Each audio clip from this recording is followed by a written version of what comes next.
The dust had settled over the town of Redemption Creek by the time Jacob Thornton rode in that September afternoon. His horse moved slow and steady beneath him, both of them bone-tired from 3 weeks on the trail. Jacob was a man carved from the same hard wood as the land itself, 32 years of sun and wind etched into the lines around his eyes. He'd been a cowboy since he was 14, working ranches from Montana to the Mexican border, never staying long enough anywhere to call it home. Home was a word that had lost its meaning the day his parents died of fever when he was just a boy. The town wasn't much to look at. A single dirt road ran through the center, flanked by weathered buildings that leaned slightly to one side as if they too were tired of standing. There was a general store, a saloon with peeling paint, a livery stable, and a church with a crooked steeple that pointed accusingly at the sky. Jacob had seen 100 towns just like it, places where people scraped out livings from unforgiving earth and counted themselves blessed if they made it through another winter. He guided his horse toward the livery, intending to get the animal fed and watered before finding himself a hot meal and a bed. That's when he saw them. 2 small figures huddled against the side of the general store, half hidden in the shadow of the building. At first, he thought they might be bags of grain or supplies waiting to be loaded. But then one of them moved, and he realized they were children. Jacob pulled his horse to a stop and dismounted, his boots hitting the dirt with a soft thud. He approached slowly, not wanting to startle them. As he drew closer, he could make out more details. It was a girl, maybe 12 or 13 years old, with tangled dark hair that hung past her shoulders. She was holding a smaller child, probably no more than 5, cradled against her chest. Both of them were filthy, their dresses torn and stained, their faces smudged with dirt and tear tracks. The older girl looked up at him with eyes that held too much knowledge for someone so young. They were the kind of eyes Jacob had seen before on men who'd been through war. Eyes that had witnessed things no one should have to see. She pulled her little sister closer, a protective gesture that made Jacob's chest tighten with an emotion he couldn't quite name. He crouched down a few feet away from them, removing his hat and holding it in his hands. The gesture made him less imposing, less threatening. He'd learned long ago that frightened creatures, whether human or animal, needed space and gentleness. "Name's Jacob," he said quietly. "Jacob Thornton. I just rode into town and thought maybe you two might be in need of some help." The girl said nothing at first, just stared at him with those haunted eyes. The little one had her face buried in her sister's shoulder, and Jacob could see she was trembling. After what felt like an eternity, the older girl spoke, her voice barely above a whisper. "We don't have any money." "Wasn't asking for money," Jacob replied. "Just asking if you're all right.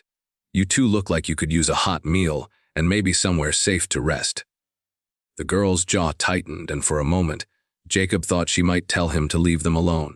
But then something in her seemed to crack, just a little, and a single tear rolled down her cheek, leaving a clean track through the dirt. "Our mama died 3 days ago," she said, her voice breaking. "The fever took her. Papa died last winter. We've been living in the old shack at the edge of town, but Mr. Hargrove came this morning and said we had to leave. Said the property belonged to him now, and he wouldn't have vagrants living on it. He gave us an hour to get out." Jacob felt anger rise in his chest like a hot coal. He knew the type, men who preyed on the vulnerable, who saw other people's suffering as an opportunity to enrich themselves. He'd met plenty of them in his years on the trail, and he'd learned to spot them a mile away. "What's your name?" he asked gently. "Sarah," the girl replied. "Sarah Mitchell, and this is my sister Emma." At the sound of her name, the little girl turned her head slightly, just enough for Jacob to see her face. She had the same dark hair as her sister, but her eyes were a startling blue, like pieces of sky that had fallen to earth. She looked at him with a mixture of fear and hope that made his heart ache. Jacob stood up and settled his hat back on his head. "Well, Sarah and Emma Mitchell, I think the first thing we need to do is get you both something to eat. Then we'll figure out the rest." Sarah hesitated, clearly torn between pride and desperation. Desperation won. She nodded slowly and carefully got to her feet, keeping Emma clutched tight against her. The little girl was so light that Sarah barely seemed to strain under her weight, and Jacob realized with a sick feeling that they were both probably half-starved. He led them to the small restaurant next to the hotel, a modest establishment run by a widow named Mrs. Patterson, who was known for her generous portions and her even more generous heart. When they walked in, the few patrons turned to stare, but Jacob fixed them with a look that made them quickly return to their own meals. Mrs. Patterson was a round woman with gray hair pulled back in a bun and flour, perpetually dusting her apron. She took one look at the girls and immediately ushered them to a table in the back corner, her face creased with concern. "Oh, you poor darlings," she murmured. "You just sit right here, and I'll bring you something hot and filling." She disappeared into the kitchen and returned moments later with 2 bowls of beef stew, thick slices of bread, and glasses of milk. Sarah and Emma fell on the food like they hadn't eaten in days, which Jacob suspected might be true. He ordered coffee for himself and sat across from them, watching as color slowly returned to their pale faces. When they had eaten their fill, Mrs. Patterson brought out slices of apple pie, and Emma actually smiled, the first genuine expression of happiness Jacob had seen on either of their faces. It transformed her completely, made her look like the child she was supposed to be instead of the frightened, traumatized creature she'd become. After the meal, Jacob paid Mrs. Patterson and thanked her, noting the way she squeezed his shoulder approvingly. He turned back to the girls, who were watching him with uncertainty. "Now then," he said, pulling his chair closer to their table, "we need to talk about what happens next." Sarah's expression immediately closed off again, that protective wall slamming back into place. "We'll be fine," she said quickly. "We can take care of ourselves. Emma and I, we don't need charity." Jacob leaned back in his chair and studied her for a long moment. He saw himself in her stubbornness, that fierce pride that was sometimes the only thing a person had left when everything else had been stripped away. "I don't doubt that," he said carefully. "You've clearly been doing a remarkable job taking care of your sister. But Sarah, you're both children. You shouldn't have to face this alone. We don't have anyone else," she said, and the simple truth of it hung in the air between them like smoke. Jacob made a decision in that moment that would change all of their lives forever. It wasn't a decision he thought about carefully or weighed the consequences of. It was simply something he knew in his bones he had to do, the way a compass needle knows north. "You do now," he said. Sarah blinked at him, confusion evident on her face. "What do you mean?" "I mean, I'm not leaving you two here to fend for yourselves. I own a ranch about 20 miles north of here. It's not much, just a small spread I bought a few years back, but it's got a solid house and good grazing land. You two are coming with me?" Sarah shook her head vehemently. "We can't. We don't even know you. You could be anyone, could want anything." Jacob understood her suspicion. In a world that had shown her nothing but cruelty recently, trust was a luxury she couldn't afford. He reached into his pocket and pulled out a worn leather wallet, extracting a folded piece of paper. He smoothed it out on the table between them. "This is the deed to my ranch," he said. "The Thornton Ranch. Purchased 3 years ago with money I saved from 15 years of cowboy work. I'm showing you this so you know I'm not some drifter with nowhere to go and nothing to lose. I've got a home, and right now, you two need one." Sarah stared at the deed, her eyes scanning the official-looking document. Emma had fallen asleep against her sister's shoulder, exhausted from the meal and the overwhelming emotions of the day. "Why?" Sarah asked finally, her voice small. "Why would you do this for us? You don't know us." Jacob folded the deed and put it back in his wallet. How could he explain to this girl that he saw in them echoes of his own lost childhood, that he knew what it was like to be alone and scared and certain that the world had forgotten you existed? That maybe, just maybe, helping them might redeem some small part of the life he'd lived, all those wasted years drifting from place to place without purpose or connection. "Because someone should have done it for me when I was your age," he said simply. "And because it's the right thing to do." Sarah studied his face for a long time, searching for deception or ulterior motives. Whatever she saw there must have satisfied her, because she finally nodded, a single sharp movement of her head. "Just until we can figure something else out," she said firmly. "We're not charity cases. I can work. I can cook and clean and help with whatever needs doing on a ranch." "I'm sure you can," Jacob agreed. "But for now, let's just focus on getting you both somewhere safe." They set out the next morning after Jacob had purchased supplies and borrowed a wagon from the livery. He'd also stopped by the office of the town's only lawyer, a wheezing old man named Silas Pemberton, and made some inquiries about the Mitchell girls' situation. What he learned made his blood boil. Their father had owned the small piece of land their shack sat on, but he'd borrowed money from Harrison Hargrove to buy seed and equipment. When he died, the debt passed to his widow, and when she died, Hargrove had wasted no time in seizing the property. It was all legal, if morally bankrupt. Jacob had asked if there was any family who might take the girls in.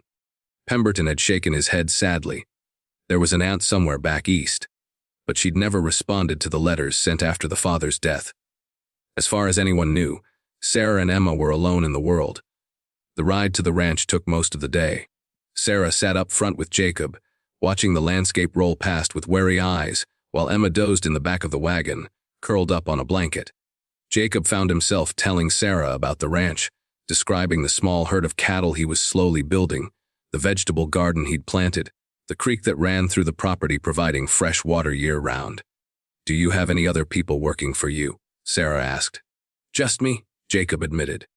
"And an old hand named Tom who comes by a few times a week to help with the heavy work. He's got arthritis in his hands, but he knows more about ranching than I'll ever learn." As they crested a hill, the ranch came into view below them. It was modest but well-maintained, with a sturdy house built from rough, hewn logs, a barn that leaned only slightly to the left, and corrals where a dozen horses grazed. Smoke curled from the chimney, a sign that Tom had come by and started a fire as Jacob had asked him to in the note he'd sent ahead. Sarah's eyes widened as she took it all in. "This is yours?" she asked, wonder creeping into her voice despite her efforts to maintain her guard. "This is home," Jacob confirmed, and realized as he said it that he meant it in a way he never had before. It had just been a place he owned, an investment for his future. But bringing these girls here, offering them sanctuary, had transformed it into something more. It had become a home. Tom was waiting for them on the porch, a grizzled man in his 60s with a tobacco-stained beard and kind eyes. Jacob had known him for years, had worked alongside him on various ranches before buying this place. Tom had been the one to tell him about the land being available, had helped him negotiate a fair price. When Tom saw the girls, his weathered face broke into a smile.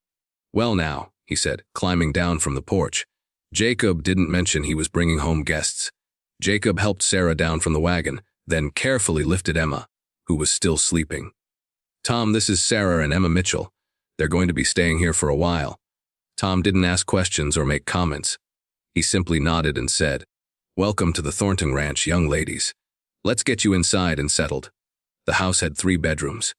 Jacob showed Sarah and Emma to the spare room, which had a sturdy bed with a thick mattress and a window that looked out over the pasture. Sarah set Emma down on the bed, and the little girl immediately burrowed under the quilts, sighing contentedly. "It's the nicest bed I've ever seen," Sarah whispered, running her hand over the patchwork quilt. Over the following weeks, a routine established itself. Jacob was up before dawn every morning, tending to the cattle and horses, mending fences, and doing the 1,000 other tasks that kept a ranch running. Sarah threw herself into helping, proving true to her word about not being a charity case. She took over the cooking and cleaning, and Jacob had to admit that the house had never been cleaner or the meals more appetizing. She had a natural talent for making something delicious out of whatever ingredients were available. Emma slowly began to come out of her shell. At first, she barely spoke, clinging to Sarah like a lifeline, but gradually, Jacob noticed her watching him when she thought he wasn't looking. One morning, he found her in the barn, staring wide-eyed at the horses.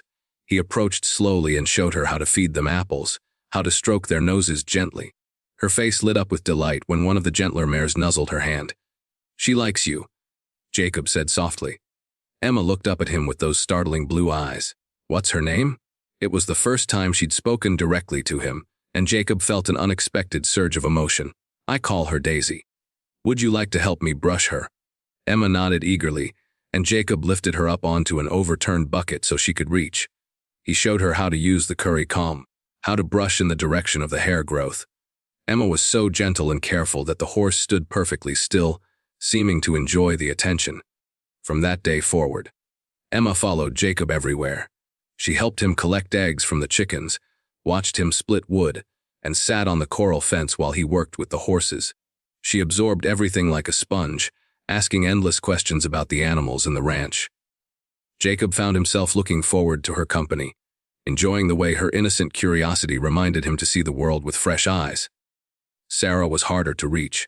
She maintained a polite distance, always professional, always quick to remind Jacob that they would be moving on soon, that they were just temporary residents. But Jacob noticed the way she relaxed when she thought no one was watching, the way she smiled when Emma laughed, the way her shoulders gradually lost their permanent tension. One evening, about 2 months after they'd arrived, Jacob found Sarah sitting on the porch steps watching the sunset. Emma was already asleep inside, exhausted from a day spent helping Tom repair a section of fence. Jacob sat down beside Sarah, maintaining a respectful distance. "Beautiful, isn't it?" he said, nodding toward the sky, which was painted in shades of orange and purple. "It is." Sarah agreed softly. She was quiet for a moment, then added, "I want to thank you for everything you've done for us. You didn't have to, and I know we've been a burden." "You haven't been a burden," Jacob said firmly. "You've been a blessing. This place, it was just a place before you came. Now it feels like something more." Sarah turned to look at him, her eyes searching his face in the fading light. "Why did you really do it? Jacob, take us in like you did." Jacob was silent for a long moment, trying to find the right words. "Finally," he said, "when I was about your age, my parents died. Fever. Same as your mama. I didn't have any siblings, didn't have anyone to look after me. I ended up working for a rancher who saw me as cheap labor, nothing more. He worked me hard and fed me little, and I learned real quick that the world wasn't interested in helping a boy with no family and no prospects." He paused, the memories bitter even after all these years. "I survived, obviously. Grew up, learned to take care of myself, became good enough with horses that I could demand decent wages. But I never forgot what it felt like to be alone and scared and certain that nobody cared whether I lived or died. When I saw you two sitting there against that building, I saw myself, and I thought maybe I can't change what happened to me, but I can damn sure make sure it doesn't happen to you." Sarah was crying silently, tears streaming down her cheeks. "I was so scared," she whispered. "I didn't know what to do. I kept thinking about what would happen to Emma if something happened to me. If I got sick or hurt, there'd be no one to take care of her." Jacob reached out tentatively and put his hand on her shoulder. She didn't pull away. "You don't have to be scared anymore," he said gently. "You're not alone. Neither of you are." Sarah turned toward him and did something that surprised them both. She leaned against him, her head on his shoulder, and let herself cry in earnest. Jacob put his arm around her and held her while she released months of pent-up fear and grief and exhaustion. He realized that she'd been carrying the weight of the world on her young shoulders, trying to be strong for Emma, never allowing herself to break down. Now, finally, she had a safe place to fall apart. When her tears finally subsided, she pulled back and wiped her eyes with the back of her hand. "I'm sorry," she said. "I didn't mean to. Don't apologize." Jacob interrupted. "You've been strong for so long, Sarah. You're allowed to let someone else be strong for you for a while." The next morning, Jacob made a decision. He rode into town and went straight to Silas Pemberton's office. The old lawyer looked up from his desk, spectacles perched on the end of his nose. "Mr. Thornton," he said in surprise, "what brings you back so soon?" "I want to adopt them," Jacob said without preamble. "Sarah and Emma Mitchell. I want to make it legal. Make sure they're protected."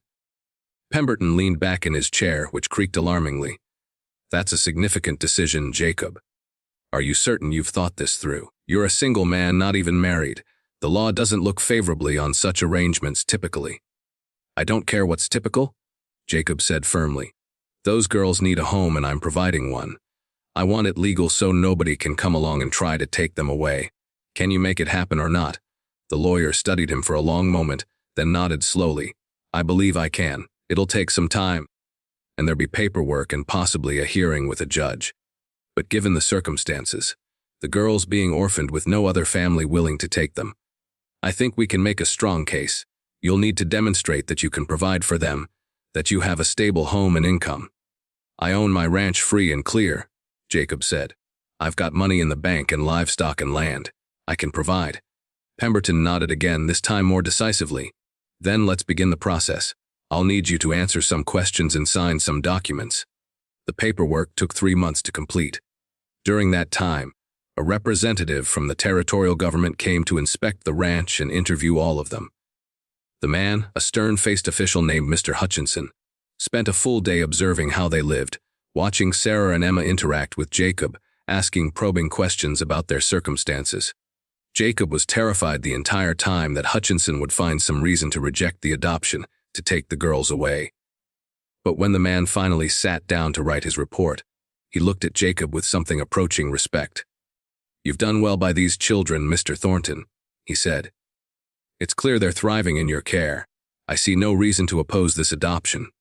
The final hearing was held in the courthouse in Redemption Creek. Judge Nathaniel Blackwood presided, a stern but fair man known throughout the territory for his common-sense approach to the law.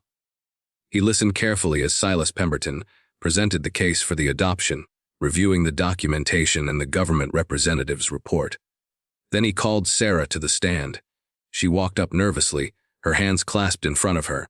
She'd worn her best dress, one that Jacob had bought for her in town, and her hair was neatly braided. "Miss Mitchell," Judge Blackwood said kindly, "I understand that Mr. Thornton wishes to adopt you and your sister. How do you feel about this?" Sarah glanced back at Jacob, who gave her an encouraging nod. She turned back to the judge and spoke in a clear, steady voice. "I think it's the best thing that ever happened to us, Your Honor. Before Jacob found us, I didn't know how we were going to survive. I was terrified every single day. But he took us in, and he's been nothing but kind and generous. He's teaching me and Emma things, making sure we have everything we need. He treats us like we matter, like we're family. And I'd be honored to have him as our father." Her voice broke slightly on that last word, and Jacob felt his own throat tighten with emotion. The judge smiled, a rare expression on his usually stern face. "And you, young lady?" he said to Emma, who was sitting next to Sarah. "What do you think?" Emma stood up, her small voice carrying surprisingly well in the courtroom.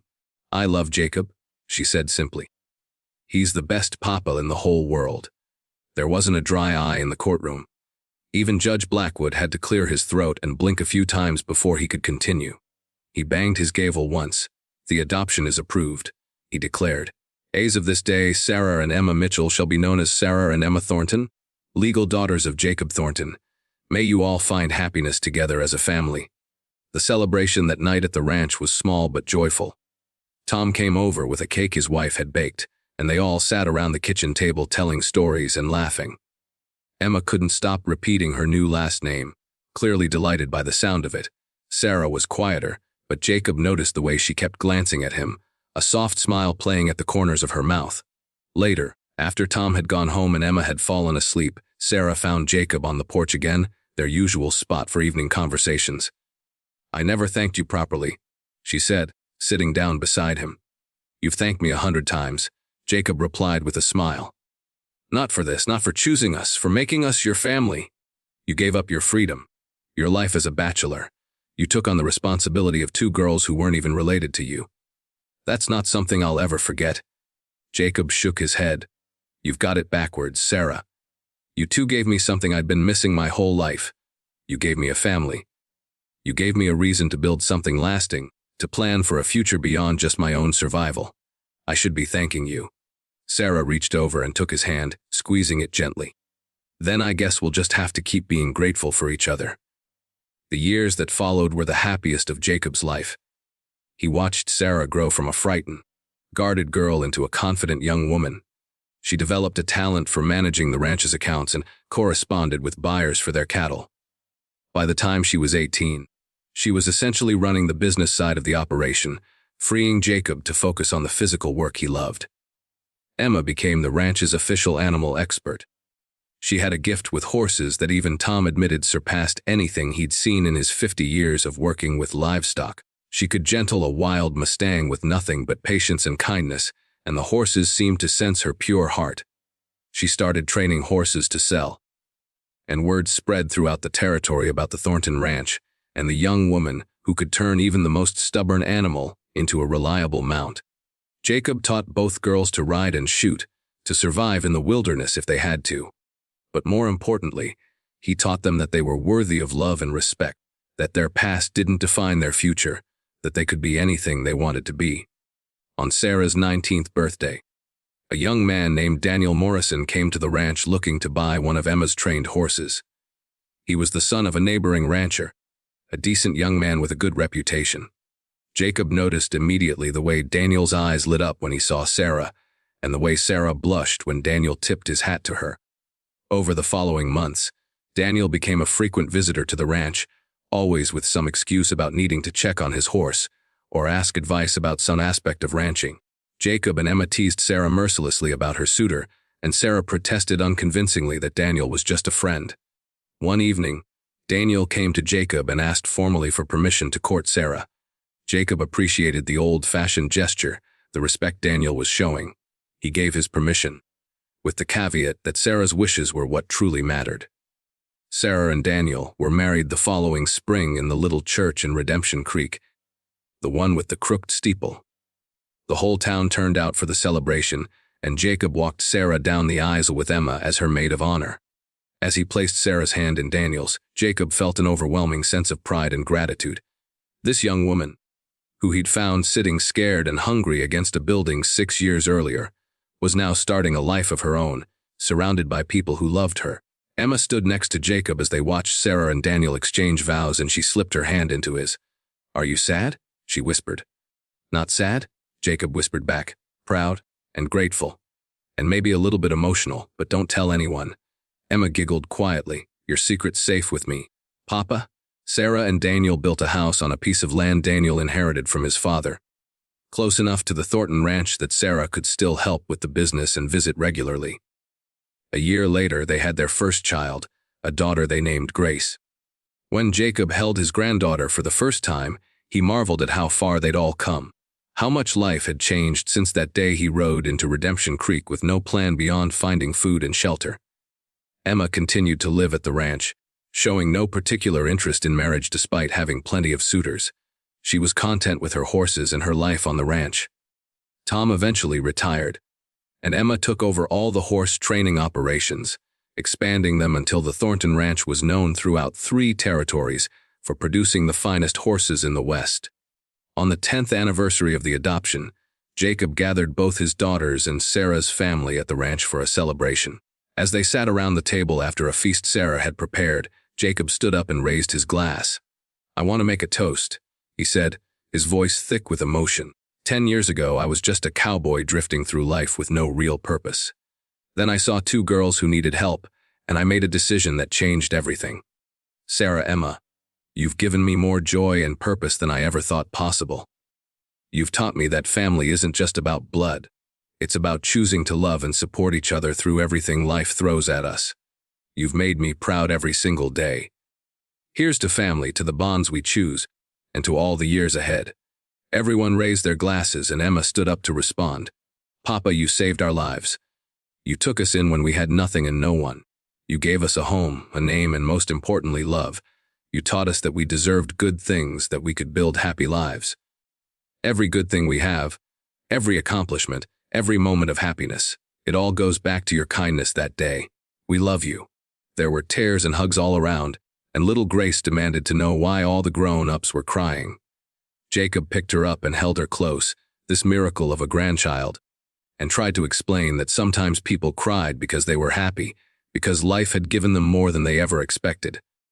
That night, after everyone had gone home or gone to bed, Jacob sat on the porch one last time, looking out over the ranch he'd built. The moon was full, casting silver light across the pastures where horses grazed peacefully. He thought about the man he'd been 10 years ago, riding into a dying town with nothing but his horse and his loneliness. He thought about the scared girls huddled against a wall and the leap of faith they'd all taken together. Life had a strange way of working out, he reflected. He'd thought he was saving them, but in truth, they'd saved him. They'd given him a reason to stop drifting, to put down roots, to build something that mattered. They'd transformed his house into a home, and his lonely existence into a life filled with love and purpose. Emma came out and sat beside him, as she so often did. She was 21 now, a capable young woman who ran half the ranch operations, but she still sought out these quiet moments with her father. "What are you thinking about, Papa?" she asked. "About how lucky I am," Jacob replied. "About how one decision, one moment of choosing to do the right thing, can change everything." Emma leaned her head on his shoulder. "We're the lucky ones. You could have ridden past that day. Most people would have. But you stopped, and you cared, and you changed our whole world." They sat in comfortable silence, watching the stars emerge one by one in the vast Montana sky. Somewhere in the distance, a coyote called out, and one of the horses answered with a soft whinny. The ranch was alive with the sounds of the night, and Jacob felt a deep sense of peace settle over him. This was what happiness looked like, he thought. Not the dramatic, overwhelming kind you read about in books, but the quiet, steady kind that came from knowing you were exactly where you were supposed to be, with the people who mattered most. It was the kind of happiness built day by day through small acts of love and care, through showing up for each other, through choosing again and again to be a family. As the night deepened and the moon climbed higher, Jacob made a silent promise to the universe, or to whatever force had led him to that town on that particular day. He promised to never take this gift for granted, to appreciate every moment with his daughters, to continue building a legacy of love that would outlast them all, because in the end, that was what mattered. Not the land or the horses or the money in the bank, but the connections they'd forged, the love they'd shared, and the way they'd chosen to be there for each other when the world would have been easier without them. The story of how Jacob Thornton, a drifting cowboy, became a father to two orphaned girls was told and retold throughout the territory. It became the kind of story people shared on cold winter nights, a reminder that goodness still existed in a hard world, that one person's compassion could change lives, that family could be found in the most unexpected places. But for Jacob, Sarah, and Emma, it wasn't a story. It was simply their life, their truth, their testament to the power of choosing love over indifference, courage over fear, and hope over despair. And that, Jacob thought as he finally rose to head inside for the night, was more than enough.